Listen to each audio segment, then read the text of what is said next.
بسم الله والصلاة والسلام على رسول الله أما بعد. So we're going to talk about Uthman's reversal of Umar's policies and Abdullah bin Saba. And Uthman's reversal of Umar's policies goes to show you that difference of opinion and interpretation existed during the time of the Sahaba, between the Sahaba. And as I've said before, difference of opinion is a rahmah, and everybody has the right to disagree as long as they're basing things in proofs from Quran and Sunnah, using the usul that was transmitted from the Prophet to the Sahaba, to the Tabi'een, to the Tabi'een, Ridwan Allah alayhum ajma'een.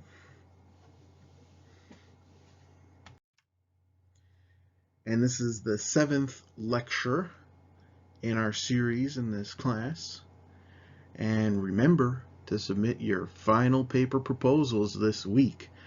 I am eager to see what topics that you are wanting to write about. This is the most exciting part of teaching for me, so please do get them in on time. أهلا وسهلا السلام عليكم يا طلاب العلم. So instead of like a graphic or picture, kind of like I normally do here at the beginning of class, I wanted to show you this very interesting book that I highly recommend if you're able to read Arabic, because it's a very prime example of what a good modern Islamic historian should look like. And so it's written by Suleiman Hamd al-Auda, and the book is Abdullah bin Saba and the reports about him during the events of the fitna, during the emergence of Islam. And so it uses the word here, fi ahdath al-fitnati. So ahdath, during the time of Uthman, also has this, it means events, but it also has this dual meaning of the policies that Uthman bin Affan did that were unpopular and caused societal strife. So keep that in mind. It has this polyvalent semantics going on here. But yeah, this book is very interesting. I read it in preparation for this lecture. He looks at what do Sunni historians say about Abdullah bin Saba, and what do Shi'i historians say about Abdullah bin Saba, as well as the Muhaddithun from both groups, and what do the Mustashriqeen, the Orientalists, also say about Abdullah bin Saba. So it's very comprehensive. It's what you call a monograph, a book that's dedicated to a very specific topic. It was originally a master's thesis that he turned into a book and published with Dar Tayyibah Publishing House. So I highly recommend that if you're able to read Arabic, because Abdullah bin Saba is probably the most important figure during the reign of Uthman, and yet he is also the most vile, wretched, and evil, even according to many of the Shia, who say that he is from al-Ghulat, the extremists of the Shia. So first I want to talk about policy. So we had mentioned all these conquests that Umar bin al-Khattab had done previously in the last lecture, in Khurasan, in Egypt, Qayrawan, modern day Tunis. And really, Uthman did not expand the borders much more at all. right in the beginning of his reign, Yazdegerd was killed, but that was already happening, because of what Umar bin al-Khattab radiallahu anhu did. So Uthman kind of inherits these newly conquered territories. And I think, with the expansion happening so fast, with Persia being conquered in less than a year, all these territories being conquered in less than a year, um, basically Uthman wanted to consolidate all of this newly conquered territory for the empire, put people whom he trusted in charge, redo the economic policy, because now it was not a time of expansion per se. It was a time of consolidation. And there was a little bit of expansion going on in the Thughur, the what do you call that? Kind of like the front lines, if you will, of the Islamic Empire. Uthman did conquer Cyprus. He did institute the first Islamic navy. They did have to defend in Alexandria from attacks from Constantinople, and they did deal with fighting Berbers in North Africa, and some rebellions from the Zoroastrians and things like that. But mainly it was all just holding territory, holding ground. And so Umar's Diwan policy was changed to favor Banu Umayyah and more or less equalize the Sahaba. That gradation that Omar had put in place was removed.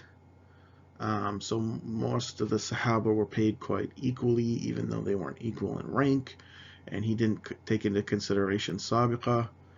And more money ended up in the hands of Banu Umayyah, the specific clan of Quraysh, than anybody else. So the Ansar felt particularly bitter about this, as well as Ahlul Bayt, and I'm talking about Ahlul Bayt in the very large sense, not just the Alids. And so Uthman, he appointed many people from his own clan of Banu Umayyah as various regional governors, or in other types of important governmental positions, sometimes even removing senior companions or going against them in some way to put his close family members in positions of power. And Marwan bin al-Hakam is Uthman's right-hand man, his closest advisor, if you will.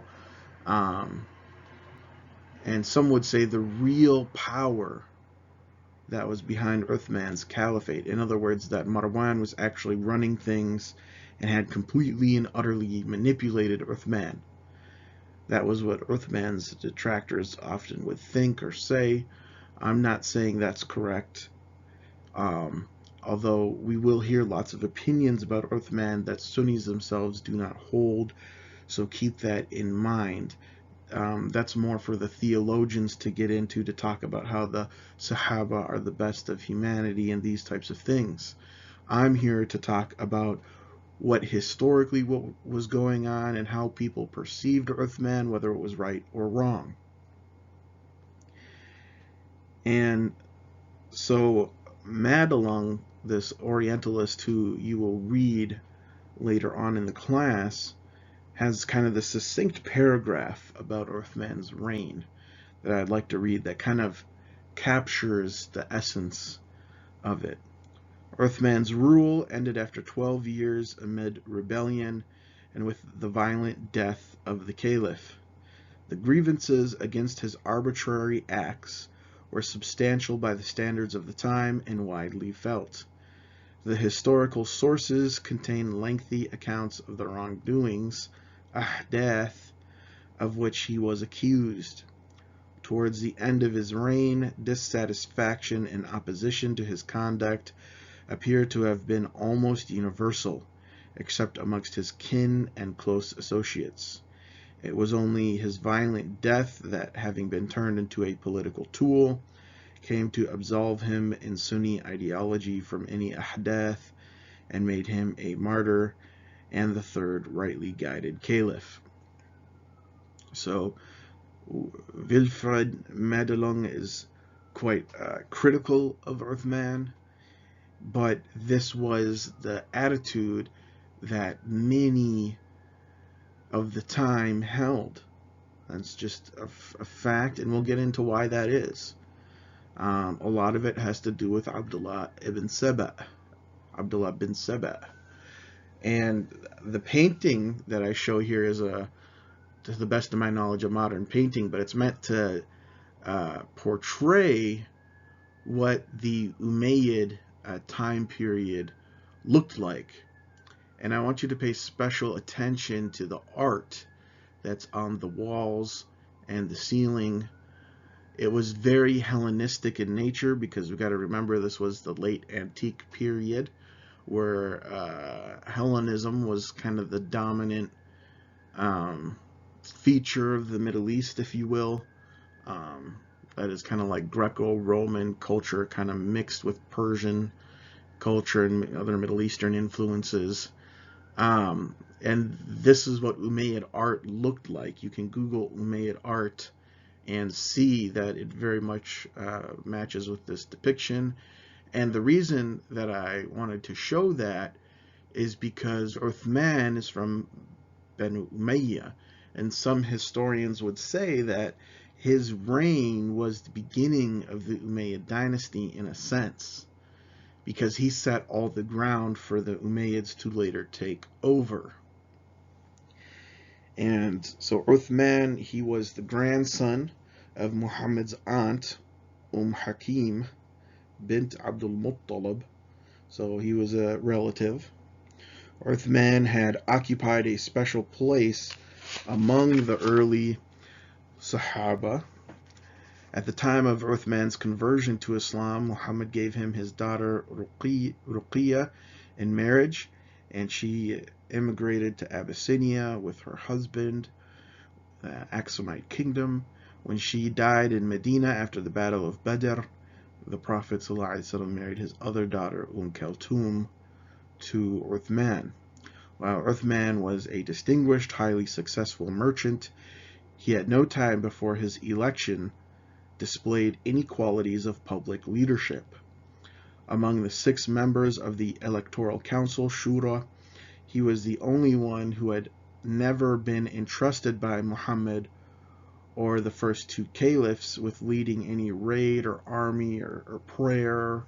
He really had zero political experience whatsoever. He just happened to be a very good businessman.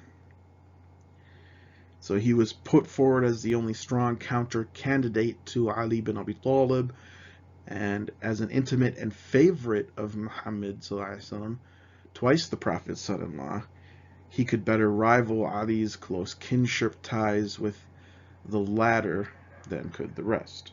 More importantly, he could count on the solid backing of the Meccan aristocracy. He was well connected. And if you remember, Abu Bakr as-Siddiq, he had the title of Khalifat Rasulullah. And Khalifa, the word comes from the Arabic root khalafa or khalf, which means to be behind something. So he was coming after the Prophet Muhammad. He was the successor of the Prophet Muhammad, if you will, the inheritor, the vice regent, the one who came afterwards. And Abu Bakr, Umar, he then chose for himself, instead of saying Khalifat Rasulullah, he chose for himself the title Amir al-Mu'mineen. And then Uthman chose the title for himself Khalifat Allah.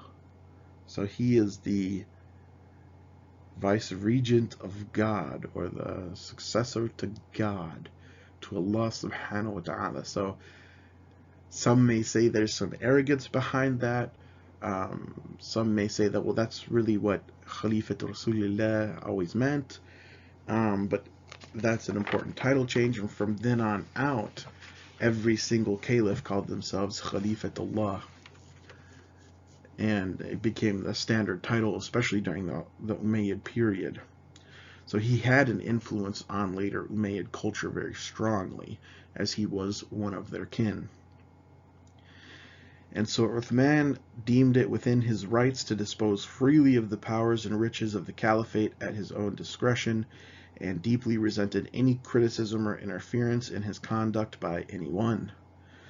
During the election, he had twice pledged without hesitation that he would follow the book of God, the sunnah of his Prophet ﷺ, and the practice fi'l of Abu Bakr and Umar, while Ali had cautiously stated that he would do so to the limit of his ability, ala juhdi min dhalik, which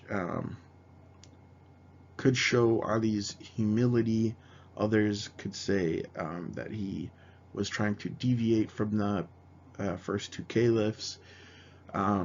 With anything political, there's always going to be multiple interpretations, that people will tend to interpret things based on their own political aspirations or political ideology and things like that, right? The abashed favoritism towards his close kin that he showed from the beginning of his reign stood in marked contrast to this commitment. So a lot of people during the time of Uthman thought that he wasn't living up to how a caliph should act or behave. So when the people criticized Uthman for making a gift of 100,000 dirhams to his nephew Sa'id bin al-As, the members of the Shura, Ali, Az-Zubair, Talha, Sa'ad, Abdurrahman, they came to make representations to Uthman. He told them that he had kin and maternal relations to take care of. When they asked, did not Abu Bakr and Umar have kin and maternal relations? He answered, Abu Bakr and Umar sought reward in the hereafter, yahtasiban, by withholding from their kin, and I seek reward by giving to my kin. So here Uthman was using his own ijtihad, while those who are against Uthman would say this is nepotism, this is favoritism, you're going against the way the first two caliphs did it. What's going on here? In fact, however, Uthman acted, backed by his close kin, with great determination and the conviction that the house of Umayyah, as the core clan of Quraysh, was uniquely qualified to rule in the name of Islam. Az-Zuhri explained that Uthman, in granting his cousin Marwan bin al-Hakam the khums, the fifth of the war booty of Ifriqiyya, and giving his close relatives money from the treasury, Bayt al-Mal, was interpreting the Quranic injunctions to provide for relatives. He took the sums of money and borrowed money from the treasury, saying, Abu Bakr and Umar left what belonged to them of this money, but I take it and distribute it to my kin from it. The people criticized him for that. This implies that Uthman based his generosity to his family on Quranic passages, assigning a portion of the fifth of booty and fay to the kin of the Prophet, while Abu Bakr and Umar denied the Banu Hashim their Quranic share after Muhammad's death, ﷺ. They had not used it for the benefit of their own kin, but left it in the public treasury. Arrogating the internal rights of the Prophet to himself as his legitimate successor, Uthman held that he was entitled and obligated to give the Quranic shares to his own close kin. He also seems to have granted the oasis of Fedek and an estate in Mahzur valley of Medina, which had belonged to Muhammad and had been treated by Abu Bakr and Umar as a sadaqah mawqufa, an endowment for the benefit of the Muslim community, as land concessions to Marwan bin al-Hakam and Marwan's brother al-Harith, respectively. So basically, Uthman, his own ijtihad was that Banu Umayyah, who, you must remember, this is the clan of Abu Sufyan, and they had always been the clan in political power amongst the Quraysh, some of the most powerful of the Quraysh, some of the most wealthy of the Quraysh. They had the highest levels of education that the Quraysh had to offer. They were well traveled. They had just had tons of political experience ruling over the Hijaz. And so probably Uthman thought that, radiallahu anhu, thought that these people who happened to be his relatives were the most qualified in order to govern. But perhaps he had a lack of insight as to the optics of this and how it would be perceived as nepotism or favoritism, or so on and so forth. And there was farmlands that were conquered in Iraq and Persia and other places that they called Sawafi during the time of Umar. And basically Umar had made these communal farmlands where the profit or the excess crops, the money of that, would be distributed amongst all the Muslims fairly equally. It was a socialist, a social safety net policy of farming, if you will. And so Umar kept this land undivided and constituted it together with conquered land whose owners or fief holders had stayed as permanent fate, communal property for the benefit of the garrison towns in whose territories they were located. According to Al-Awza'i, Muawiyah asked Uthman for control over the Sawafi in Syria, complaining that he was unable to pay his soldiers adequately, and Uthman acceded to his request. So Uthman thought that this land, the Sawafi land, was crown property to be used at the discretion of the vice-regent of God. And so, in other words, it was reversed from being a sadaqah mawqufa, or this kind of like endowment or non-profit that benefited all the people, and Uthman took it under his direct control to do with as he pleased, which naturally the average Joe did not like and thought that this was very unfair. And in Iraq, Uthman began to grant land concessions, iqta', from the former dominant land of the Persian kings, or Dehqans, to prominent companions of Muhammad ﷺ.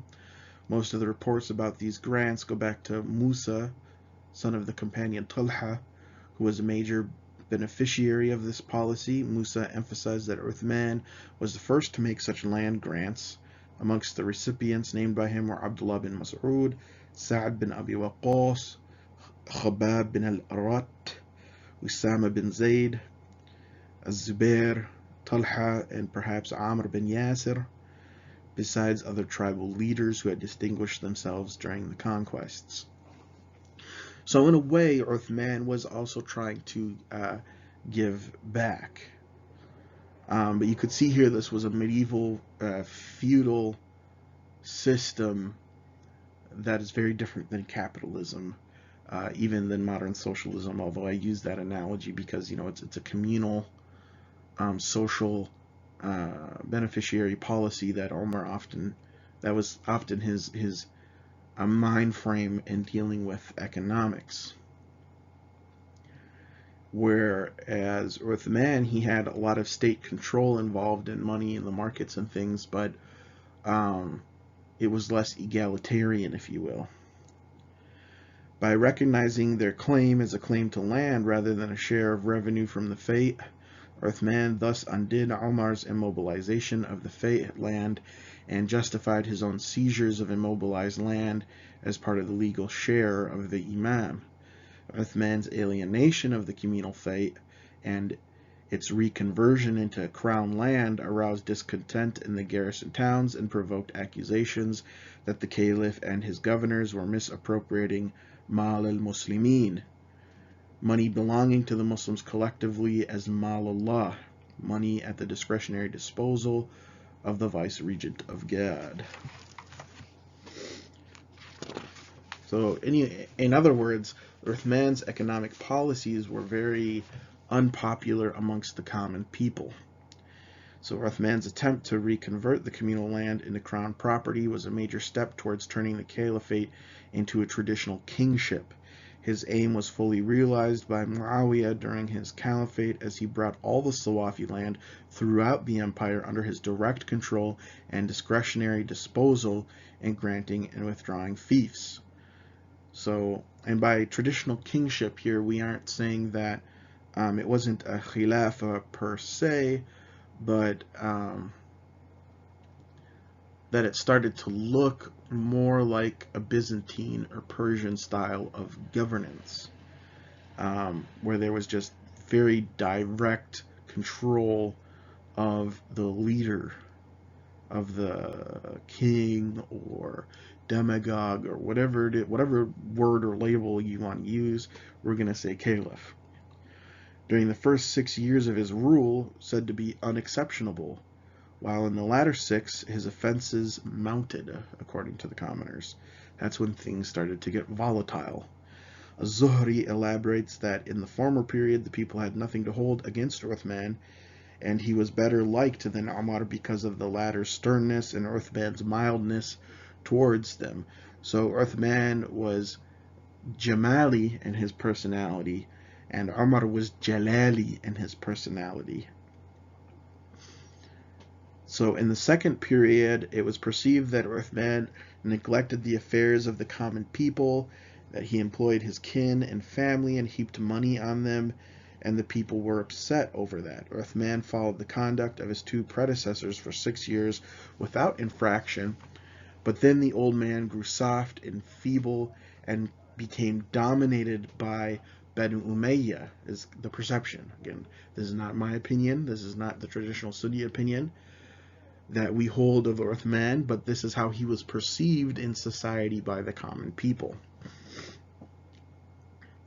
In reality, Uthman's policy of establishing members of his clan as governors throughout the empire was fully evident even during the early years of his reign. So he had already appointed a lot of his own kin during those years, but it wasn't a public outcry. It wasn't on people's radar quite during that time, and we'll find out why. A lot of it has to do with Abdullah bin Saba. So given the great strength of garrison towns like the one at Hamza at the time, there was a substantial increase in Muawiyah's power, and he was Muawiyah was being bolstered, like we saw, by Uthman, and this had a lot to do with how Muawiyah would challenge and defy the Caliph Ali bin Abi Talib later on.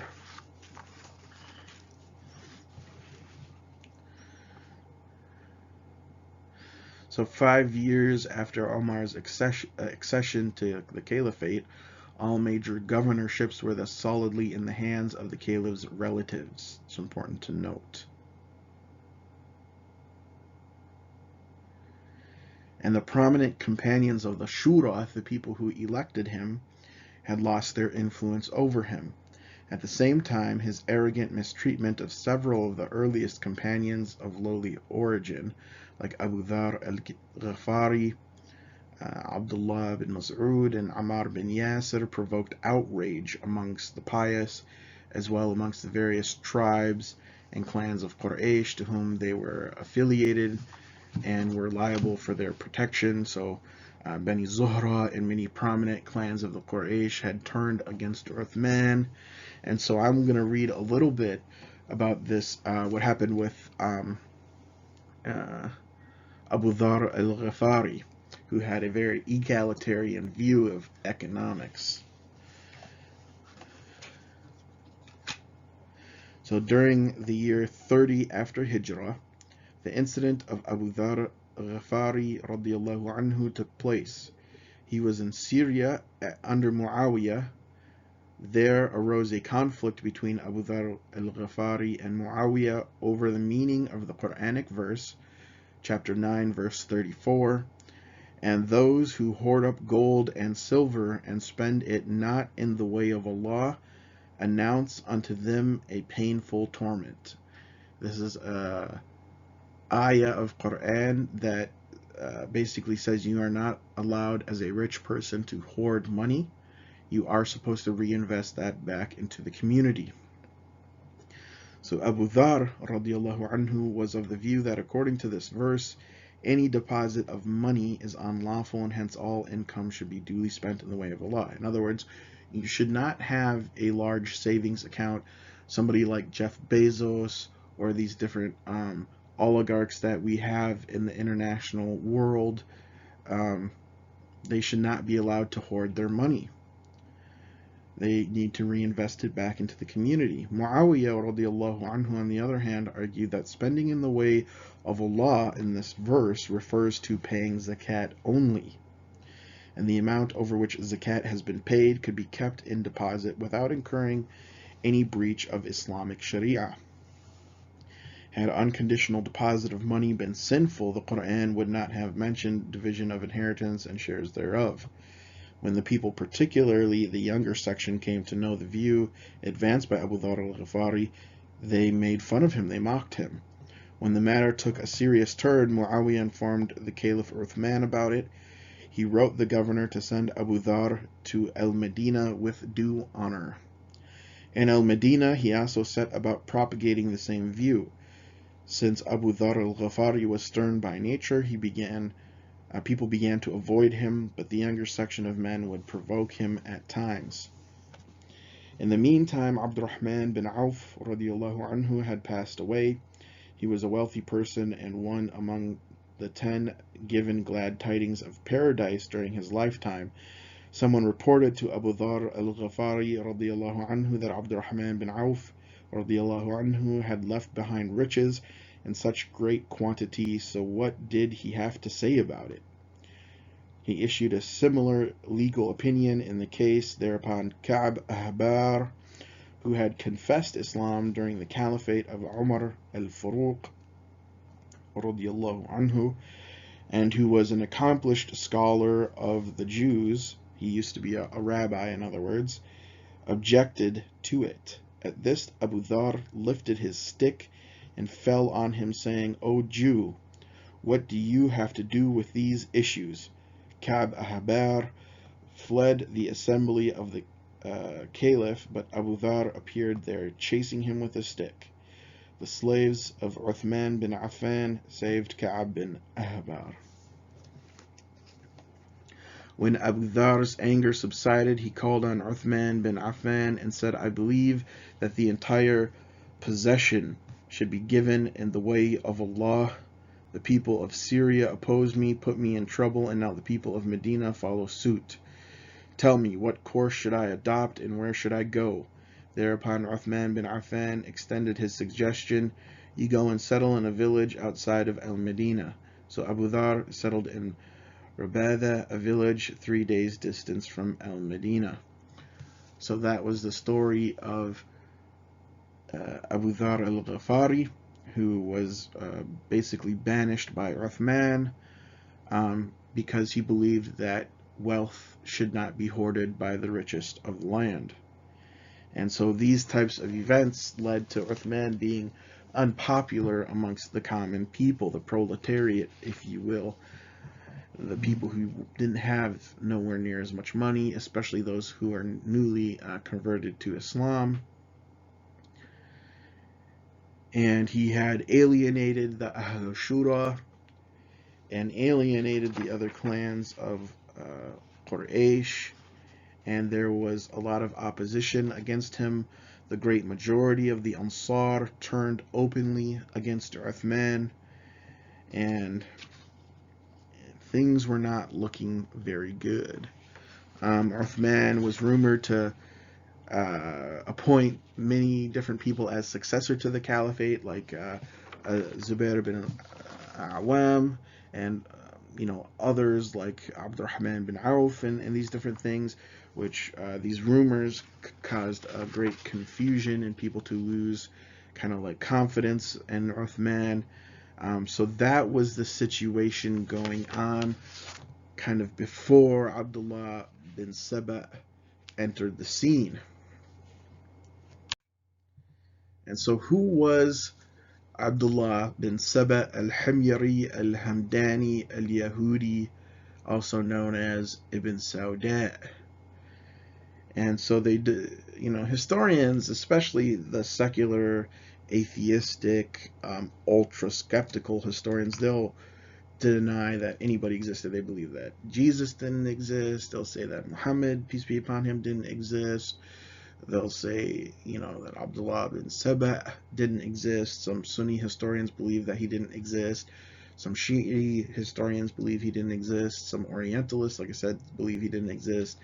But most historians, no matter who group they belong to, hold that he did indeed exist. And his followers are known as Saba'iyya, and they were behind the death of Uthman's murder, radiallahu anhu. And they believed that Ali was God, wa'iyadhu billah.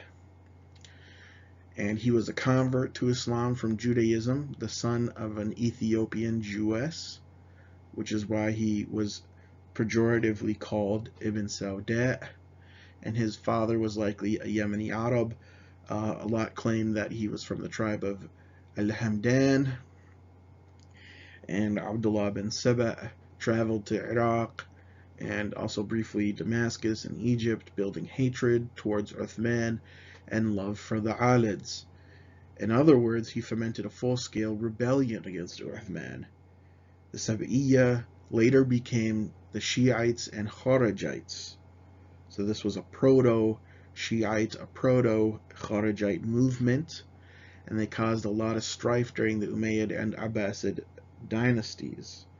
So that's important to understand there. I have a little star next to the word Jewess in case anybody thinks that's derogatory. It's not exactly the case.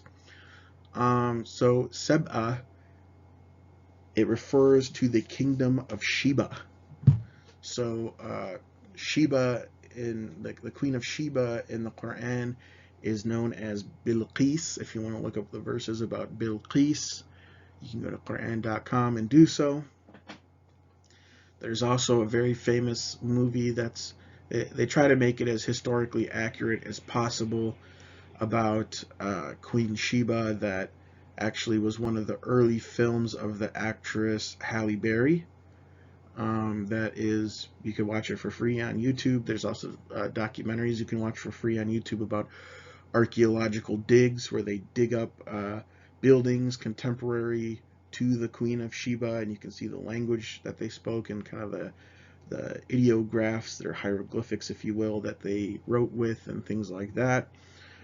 So Queen Sheba and Seba as a civilization in Yemen is well attested to in the historical sources and through archaeology and these things. We know that she visited Nabi Sulaiman alayhi salam and these types of things, right?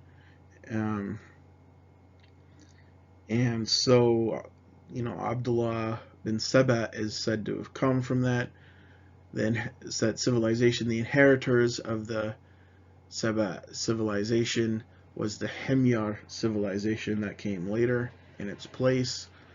So that's why he's given the epithet Al-Himyari, and then Al-Yahudi because he was a Yemeni Jew and his mother was an Ethiopian Jewess. His father was probably an Arab Jew from the tribe of Hamdan, because a lot of ethnic Arabs did convert to Judaism. From the Orientalist Bowersock, there's this interesting book called The Red Sea Wars on the Eve of Islam that kind of details that history of Yemen right before the time of the Prophet ﷺ, where you had people converting to Christianity and Judaism and all the reasons for that, and Abraha and the Negus, the various Neguses that existed during that time, and how their policy impacted Yemen. So that's an important history to understand, who is Abdullah bin Saba, if you want to go look that up. But I will start here by reading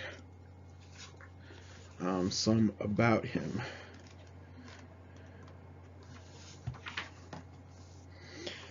So this is the book here, The History of Islam by Najib Abadi, that you will see in the syllabus as recommended.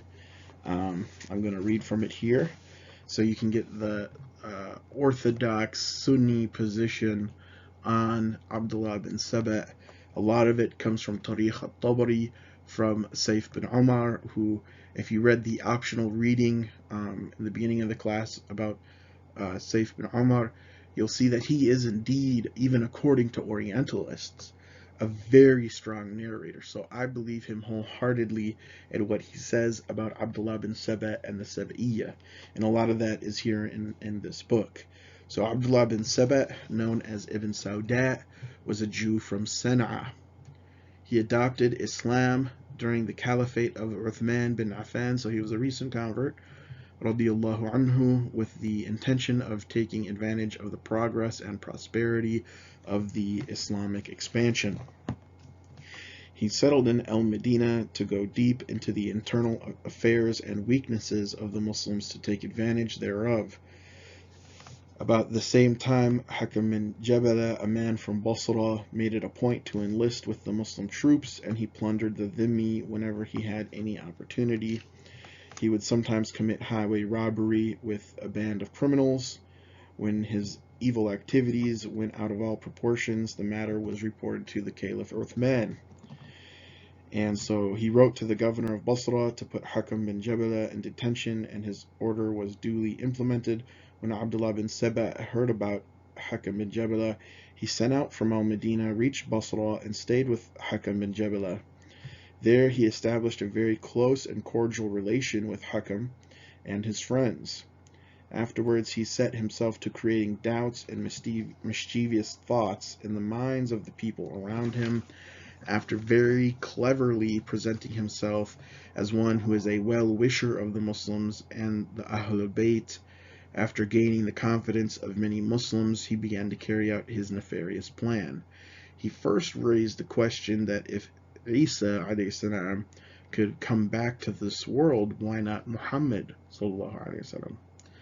In order to fortify his plea, he began to misinterpret the meaning of the following Quranic verse, chapter 28, verse 85. Verily, he who has given you the Quran will surely bring you back to place of return.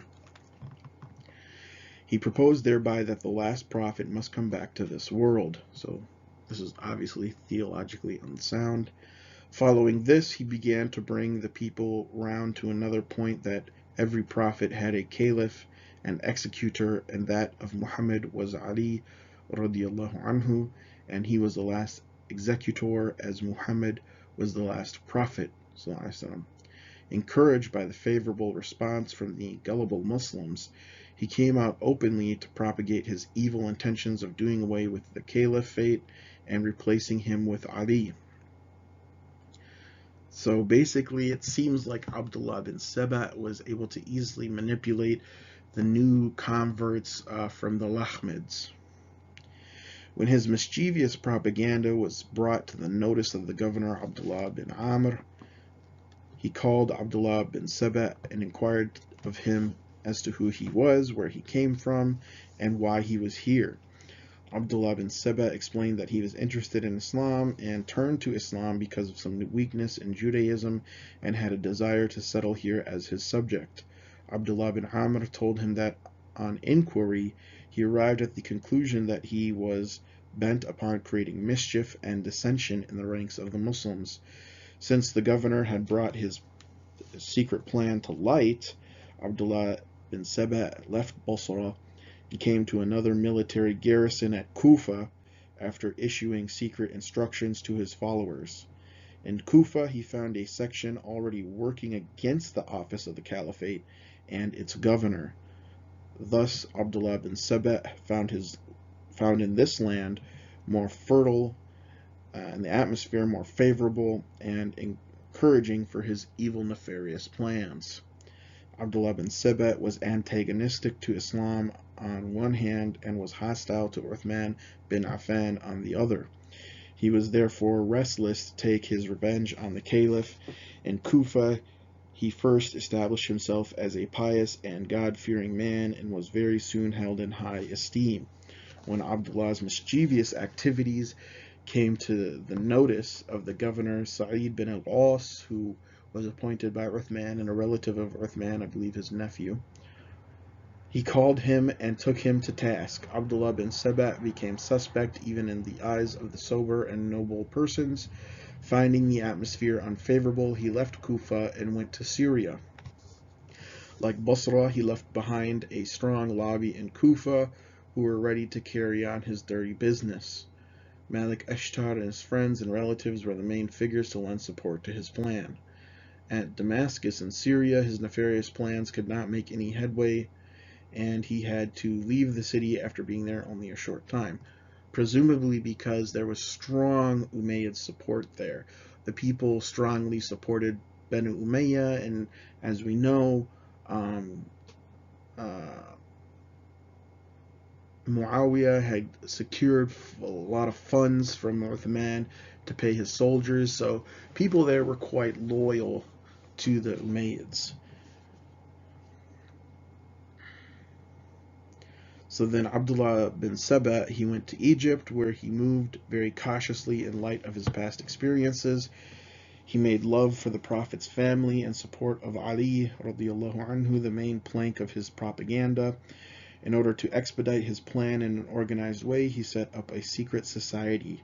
He easily gained ground in Egypt because the Egyptians and Arabs living there already had complaints against Abdullah bin Sa'd, the governor of Egypt, again, who was appointed by Uthman.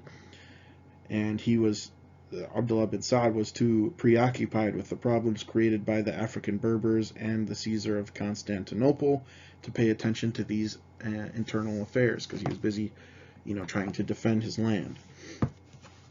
Abdullah bin Saba communicated with his friends in Basra and Kufa by letter. His group instituted a letter-writing campaign, with the results that letters containing complaints were constantly being sent against governors to the people of Al-Medina from Egypt, Kufa, and Basra, with charges of atrocities and malpractice brought against them. There were letters that were allegedly wrote from Aisha and sent to various places that she claimed she never wrote, that we assume Abdullah bin Saba was behind. And so basically, this mass letter campaign was causing all kinds of propaganda, all kinds of strife, riling people up. They were all directed against Uthman bin Affan, the Caliph, who was charged with favoring despotic governors and refusing their dismissal. And Uthman bin Affan sent Amr bin Yasir and Muhammad bin Maslama to Egypt and Kufa to make inquiries into the affairs of the people and inform the office of the caliphate with the facts. When Ammar bin Yasir, the famous Sahabi radiallahu anhu, when he reached Egypt, both the sections growing angry with the governor and the followers of Abdullah bin Saba brought Ammar to their own way of thinking. They held him back from going back to Al-Medina, saying that supporting the atrocious ways of Uthman bin Affan was to be avoided. Ammar also found out that Uthman had sent spies to spy on him, which he greatly detested and saw as a great betrayal, and that was the reason he did not want to return to Medina, because he thought that Uthman was out to get him. And Ash'ath bin Qais, Sa'id bin Qais, Sa'ib bin Aqra, Malik bin Habib, Hakam bin Salamat, Jarir bin Abdullah, and Salman bin Rabi'a, who were wealthy, influential, and courageous supporters of the Islamic Caliphate, left Kufa for other places. In view of the public protest and tumult prevailing over a vast area, Sa'id bin al-As appointed Qa'qa' bin Amr his deputy and left for Al-Medina personally to meet with the Caliph and give him account of the new developments in Kufa. And with his departure, the people of Kufa wrote Malik Ashtar, who was staying in Hamza, that there was complete vacuum in Kufa and they should come back without delay. In the absence of a strict governor, the antagonistic elements came out in the open. They came out in open criticism and challenged the authority of the Caliph. Gradually, they mustered enough courage to send a party of the disgruntled elements under the leadership of Yazid bin Qais to reach Al-Medina to dislodge Uthman bin Affan from power by force. However, Qa'qa' bin Amr, stood in the way and arrested Yazid. Yazid implored Qa'qa' to forgive him because he had nothing more than some complaints against Sa'id bin al-As, and his mission was to simply seek the deposition of the governor. Qa'qa' set Yazid free. However, shortly after that, Malik Ashtar reached Kufa with his party from Hems. His arrival generated new zeal into those causing disruptions, and he declared his support to Yazid bin Qais and his decision to join forces of Yazid. And with their alliance, Qa'qa' could not stop the joint forces of Yazid and Malik al-Ashtar, so they marched out of Kufa and arrived at Jara'a near Qadisiyah.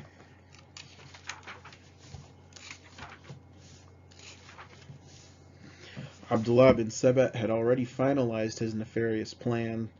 During his stay in Egypt, he had won companions like Ammar bin Yasir and Warqa bin Rafi' radiallahu anhuma to his side, but none besides his small group was aware of his game. His love for Ali radiallahu anhu and the family of the Prophet ﷺ was nothing more than a ploy for inciting people against the Caliphate. A considerable number of Muslim soldiers had joined his party. Gradually, Abdullah bin Saba won the hearts of enough people to challenge the authority of Uthman bin Affan and bring about his deposition or do away with him. But the issue of his successor was still the bone of contention. Gradually, his party was divided in three groups, each supporting its own candidate, from among them Ali, Talha, and Zubair. Since Abdullah bin Saba had no interest in the unity or strength of Islam, he held back his support from Ali at that moment and left the matter to the contenders. His main issue was the liquidation of Uthman's caliphate. And with that, I will stop the lecture, and we will get into the next lecture, how all of this crazy propaganda by Abdullah bin Saba culminates in riots and the murder of Uthman bin Affan because of this kind of propaganda that Abdullah bin Saba was fomenting amongst the people. He turned everyone against Uthman, and there were some legitimate concerns already, but he had exacerbated those and added false propaganda along with it, and it led to basically people storming Uthman's compound and killing him as he read Quran.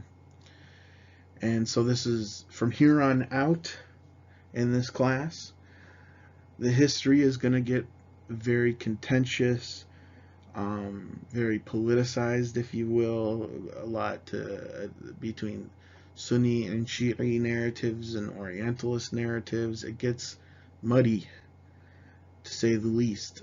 So do be prepared for that. We will discuss ideas other than the Sunni ideas and why they're wrong and things like that.